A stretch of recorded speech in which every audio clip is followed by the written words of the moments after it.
Azərbaycanın məşhur aktyoru Vüsal Murtuzəliyev iyun ayının 19-da Sumqayıt Tibb Mərkəzinin 2 nömrəli şəhər xəstəxanasının poliklinika şöbəsinə kəskin baş ağrıları və baş gicəllənməsi səbəbi ilə müraciət edib. Ona anevrizma diaqnozu qoyulub, daha sonra isə aktyor əməliyyat olunub.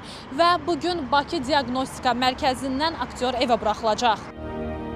Təzyiq qalxdı, xroniki xəstəliyim olduğuna görə onun da təsiri oldu. Biraz etiraf edeyim ki, indiyə qədər sağlamlığıma biraz laqeyd yanaşırdım, amma bundan sonra demək çox şey dəyişəcək.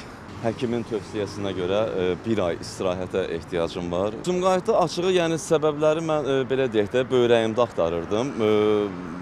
Analizlər verdi, müayinənin cavabları təmiz çıxdı, amma baş ağrılarım getmirdi.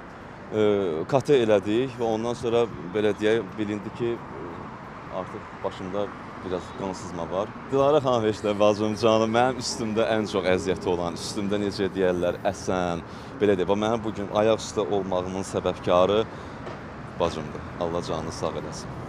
Tək məndə oldu bu. Bu yəni indiyə kimi yadıma gəlmir ki, bizdə ailədə kimdəsə belə bir şey olsun. Yenə deyirəm, o da bir balaca səhhətimə laqeyd yanaşdığıma görə baş verdi. Anevrizma, belə deyək də, beyin cərrahlarının ən arzu etmədiyi bir xəstəlikdir. Biz bu dönəmi atlatdıq, bir həftəmizi də atlatdıq.